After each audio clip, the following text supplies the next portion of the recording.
What if the greatest civilizational collapse in all of human history, an event that wiped out empires, erased languages, and plunged the ancient world into a dark age lasting centuries, was not caused by an invading army, a plague, or a volcanic eruption, but by people whose names we still don't know, whose homeland we've never found, and who vanished almost as completely as the world they destroyed? Around 1177 BCE, within a single generation, nearly every major civilization on Earth collapsed simultaneously. And at the center of it all, a nameless, faceless force that Egyptian pharaohs called simply the Sea Peoples. In 1177 BCE, the Bronze Age, 3,000 years of interconnected civilization, ended, not slowly, not gradually. In the span of roughly 50 years, the Hittite Empire, the Mycenaean kingdoms of Greece, the city of Ugarit, the kingdoms of Cyprus, and the great palace centers of Canaan all collapsed, burned, or simply ceased to exist. Trade routes that had operated for millennia went silent. Writing systems disappeared. Population centers were abandoned. It was the ancient world's equivalent of modern civilization going dark overnight. And the people most blamed for triggering this catastrophe are also the people history remembers least. This is the story of the Sea Peoples, and why solving their mystery may tell us something urgent about our own world today. To understand what was lost, you have to understand what the Bronze Age actually was. By 1300 BCE, the Mediterranean and Near East were home to a genuinely globalized world, not metaphorically, but literally. Diplomats from Egypt wrote letters to Hittite kings in cuneiform. Merchants from Ugarit on the coast of what is now northern Syria traded copper from Cyprus, tin from Afghanistan, grain from Egypt, and luxury goods from as far away as the Baltic Sea. We know this because those letters survived. The Amarna letters, 382 clay tablets found in Egypt in 1887, reveal a world of treaties, royal marriages, and long-distance commerce that rivals anything before the modern era. The great powers of this age were four: Egypt under the pharaohs of the 19th dynasty, the Hittite Empire centered at Hattusa in modern Turkey, the Mycenaean civilization in Greece, and the kingdom of Assyria in Mesopotamia. Around them orbited smaller but enormously wealthy states, Ugarit, Elashia, Cyprus, and the Canaanite city-states of the Levant. The city of Ugarit alone, population perhaps 6,000 people, was an international hub. Archaeologists digging at Ras Shamra in Syria since 1929 have found artifacts from Greece, Egypt, Mesopotamia, and Cyprus all in the same layers. Ugarit had its own alphabet, one of the earliest ever devised, and its merchants kept meticulous records in multiple languages. This was a civilization that had achieved something remarkable, genuine interdependence across thousands of miles. And that interdependence, it turned out, was also its greatest vulnerability. The system ran on complexity. Tin had to come from specific mines in Afghanistan or Anatolia. Copper came almost exclusively from Cyprus. Remove one link in that chain and the entire network strained. Remove several simultaneously and the whole architecture could collapse. By 1200 BCE, something was straining it badly. The first signs appear in the archaeological record around 1200 BCE. Mycenaean palace centers, Mycenae, Turins, Pylos, were burned. Some were rebuilt and burned again. The linear B script, used to administer the Mycenaean palace economy, simply stops appearing after this point. An entire writing system and the administrative class that maintained it vanished.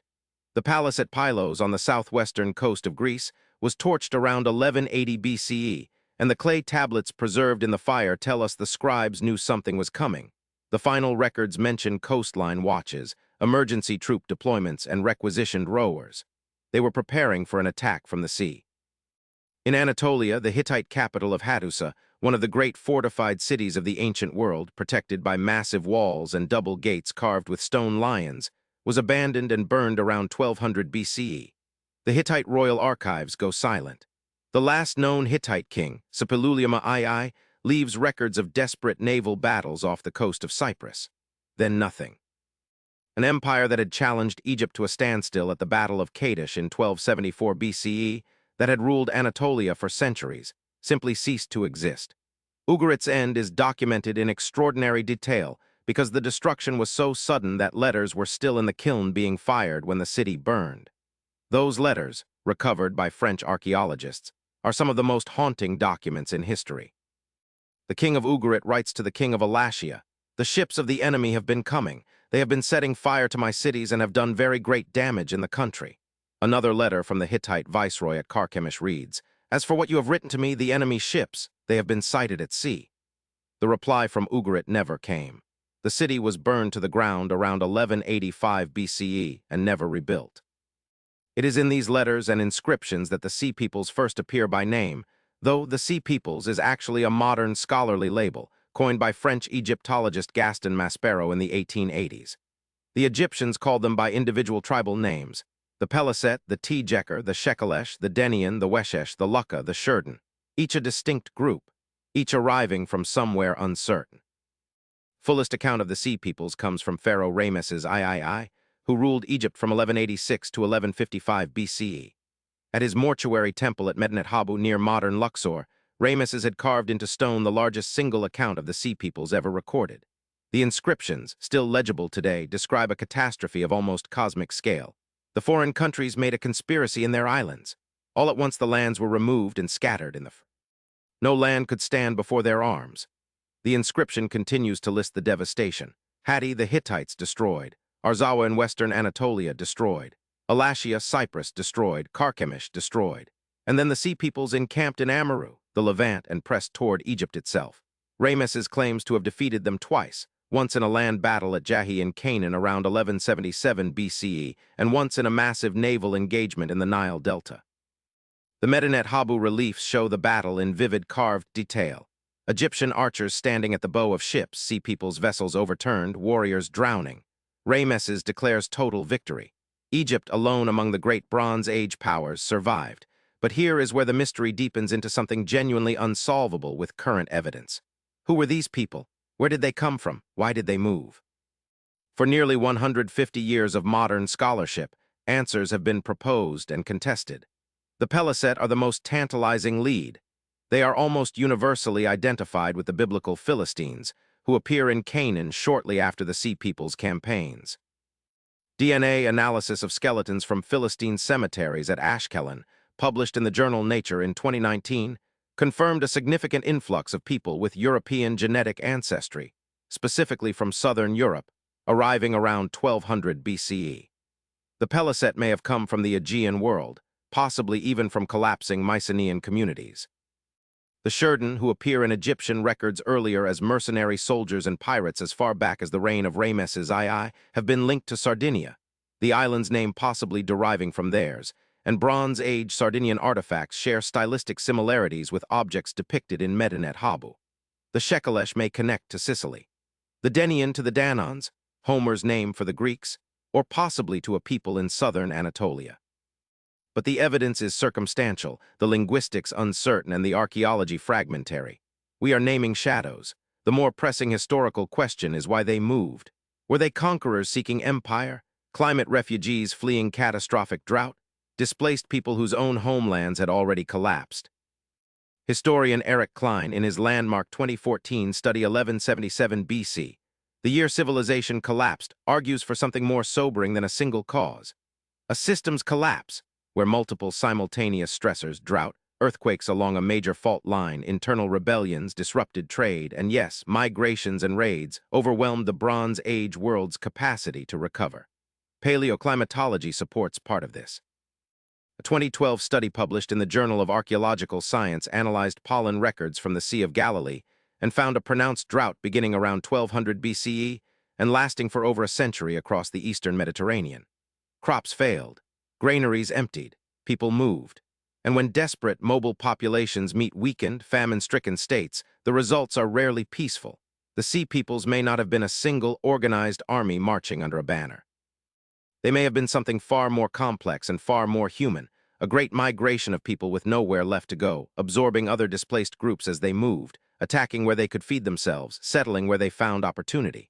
They were not history's villains. They may have been history's victims, who became, in their desperation, history's agents of destruction. Egypt survived the Sea Peoples, but it never recovered what it lost.